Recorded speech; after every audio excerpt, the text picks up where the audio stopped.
Hello everyone, welcome to Event Digital class. So in today's class of computer organization, we will continue with the previous class, and in the previous class I have given some brief introduction about the interrupts, and in today's lecture we will see some other concepts which is related to the interrupts. Okay, so let's go to the slides. So this is the example of the interrupt which I have discussed in my previous class. Okay, so what do you mean by actually interrupt? Interrupt means to halt the execution of some currently executed program.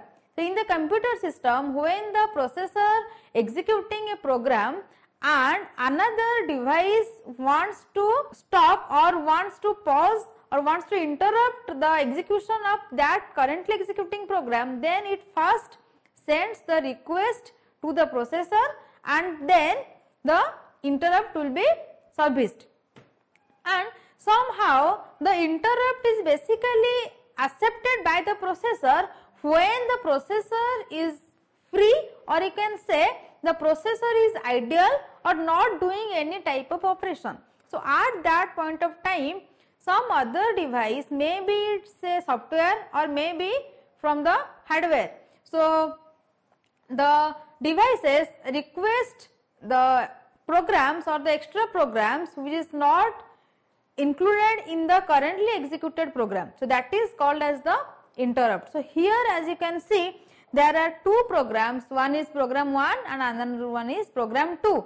So program 1 is about the compute routine, that means this program is going to perform the compute operation, or you can say to do some arithmetic operations, and this program is all about the printing concept, or you can say to print some pages or to print some informations from a computer system. So currently this program is executed. When the processor executed the ith instruction of this program 1, at that point of time the program 2 interrupt occurs.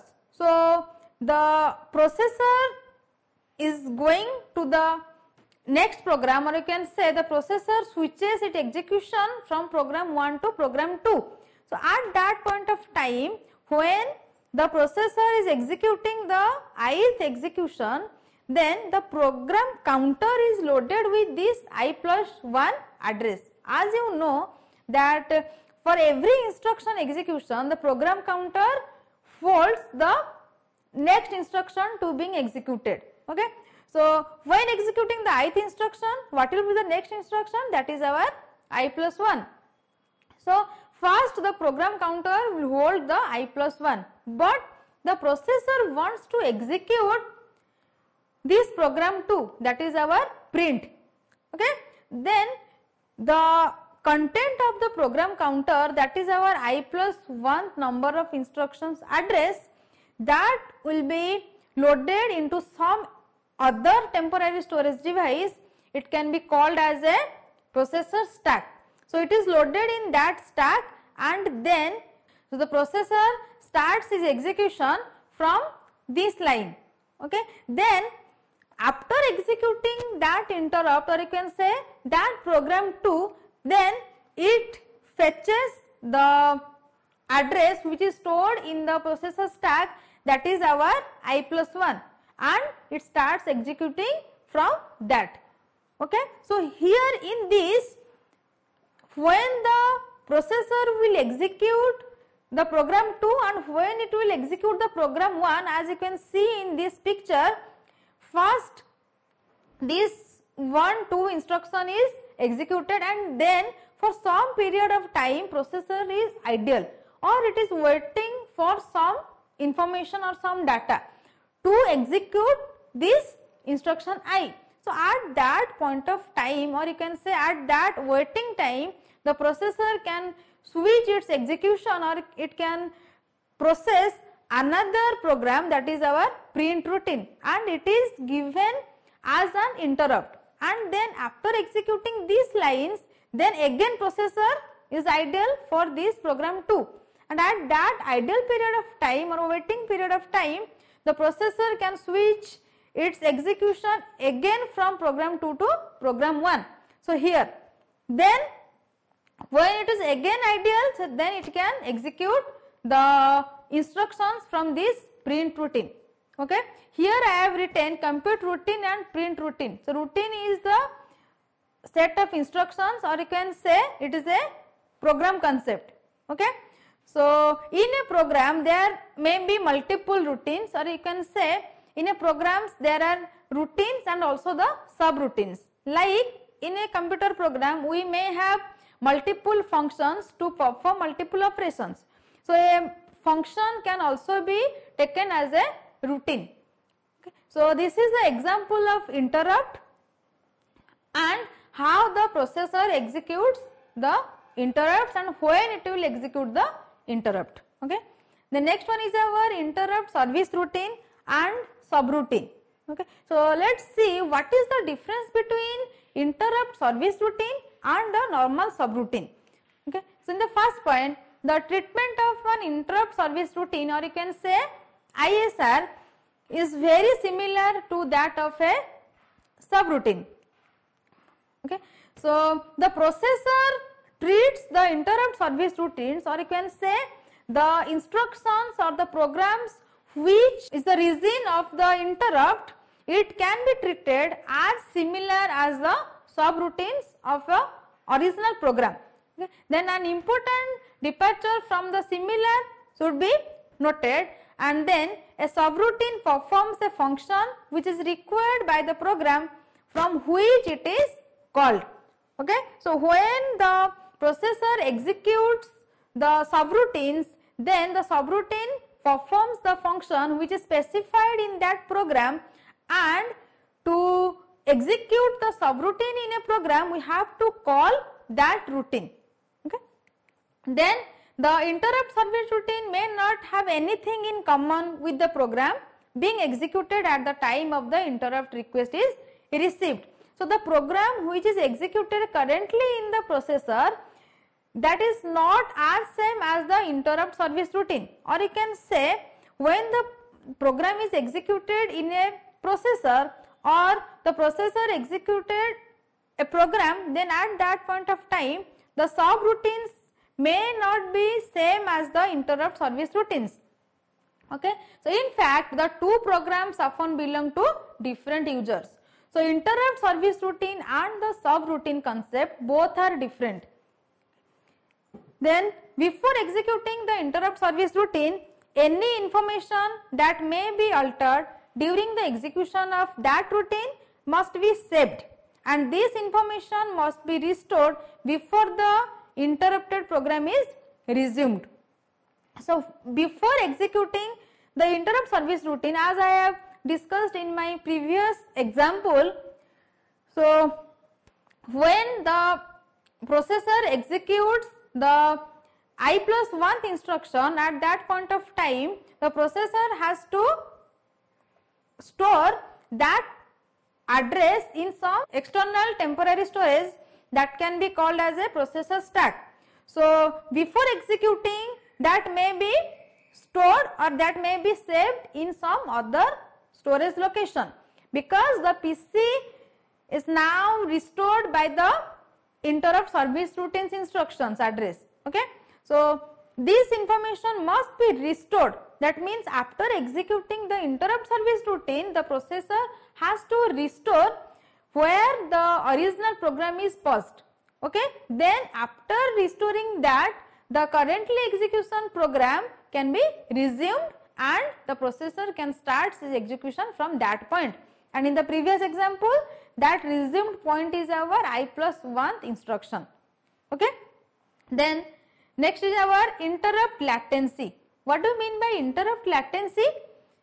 The information that needs to be saved and restored typically includes the condition code flags, and also it includes the content of any registers used by both the interrupt programs and the interrupt service routine.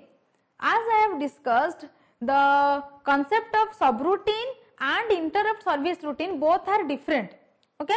Then when we save the currently execution program's instructions address and we restore that from the processor stack. So there is a time gap between this, because we have to store and again we have to restore. So that is the time gap which is called as the latency. Latency is basically defined by the gaps in the execution of a program. Okay. Then how we will calculate that?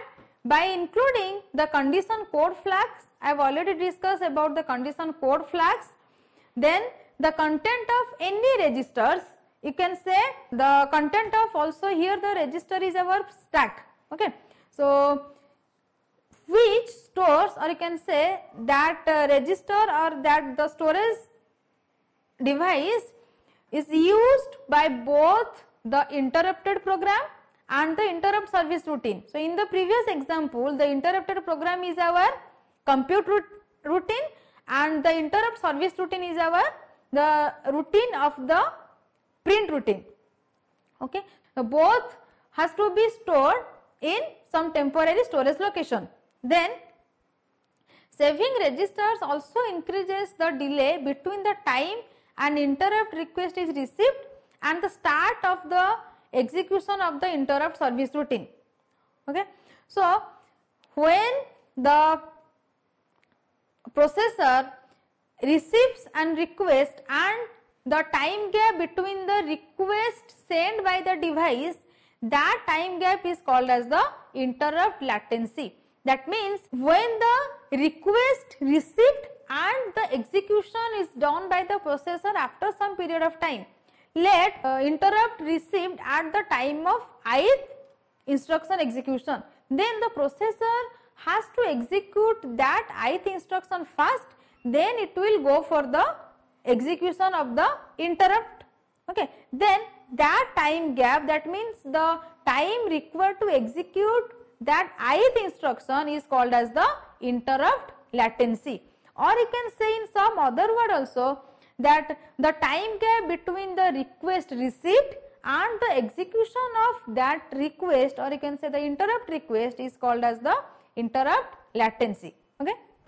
Then the processor saves only the content of the program counter and the processor status register.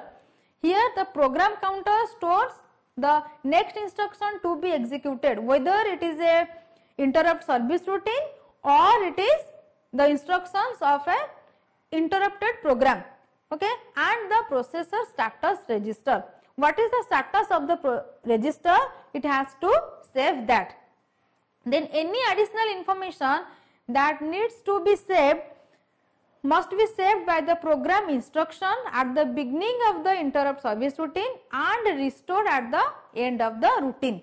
And some other informations like the address of the instruction where the execution is paused, that address is stored, or you can say that address has to be saved before executing the interrupt service routine. So that has to be stored by the program instructions, or you can say that must be saved by program instruction at the beginning of the interrupt service routine. So before starting the execution of the interrupt service routine, we have to save the instruction which is currently executed in a program, and then when the interrupt service routine is executed, then from that location where the paused instruction is saved, at that point of time it can be restored and the processor can start its execution from that address.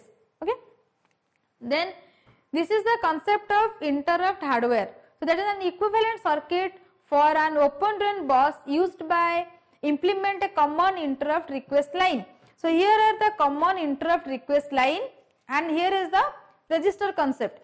Let it is the interrupt circuit and it is inside the processor. The processor has to receive the interrupt which is given by this interrupt request line, and these are let the interrupt line and this is the bus. Okay. So if the interrupt one has to be activated, then there is a switch which is attached to every interrupt request line, and when the switch is on, or you can say this line is connected, then the interrupt request line is activated and that interrupt is sent to the processor by this bus. Okay, and then if the interrupt bus carries 0, that means there is no interrupt in the computer system. Then the processor can resume the execution of the paused program or halted program. Okay, then how the processor will handle if multiple device request interrupt at the same period of time. Okay, so handling multiple devices gives rise to a number of questions. Okay, so what are these? Let's see. How can the processor recognize the device requesting an interrupt? So when multiple devices request for an interrupt, then how the processor will recognize which device requesting an interrupt? Then how the different devices interrupt in a different way, and what are the different service routine, and how can the processor obtain the starting address of the appropriate routine in each case? Because to start an interrupt service routine, then the processor has to collect the starting address of that ISR. So that is also a problem, and that is a question which arises when multiple devices request interrupt. Then next question arises is that a device should be allowed to interrupt the processor while another interrupt is being serviced, or you can say, is there some possibility of a nested interrupts? That means interrupts within an interrupt, or you can say, when the processor executing an interrupt, is there any chance to get another interrupt? Okay. Then next one is our how should two or more simultaneous interrupt requests can be handled, because when we are studying about handling multiple devices, that means the processor may receive, or there may be a case where the processor is requested with multiple interrupt requests. So is there any possibility that the processor can handle simultaneous interrupt request or not? The next one is our the information needed to determine whether a device is requesting an interrupt is available in its status register or not. As I have discussed, that processor has to collect the content of the processor status register. So when a device requesting the interrupt, then the information has to be determined, or it has to be collected that that interrupt is available in its status register or not. If it is not available, then the request cannot be received. So the device is requesting an interrupt is available in its status register also. So there are some questions which arises during the handling of the multiple devices, or you can say when multiple devices request multiple interrupts, then how the processor will deal with in that situation. Okay. So these are some questions, and the solution we will study one after another. So when a device raises an interrupt request, it sets to 1 of the bits in the status register, which we will call the interrupt request bit. So when the device requesting an interrupt to the processor, then in its status register, the bit, or you can say that bit is called as interrupt request bit, IRQ. So that bit has to be set to 1. So by determining that bit, or you can say by collecting the content of that bit, the processor can have the information about the interrupts, or you can say if the bit is set to 1, then the processor concluded that the device is requesting an interrupt. Okay. So this is all about the today class. So in today class we discussed about the interrupts, and we implement that in an example, and then we see what do you mean by the interrupt latency, and next class we will discuss about the identifying of the interrupted devices, or you can say the interrupting devices, because whatever the question arises when we are handling multiple devices, that will be a solution to that. Okay. So if you have any doubt, then you can mention it in the comment box. Thank you.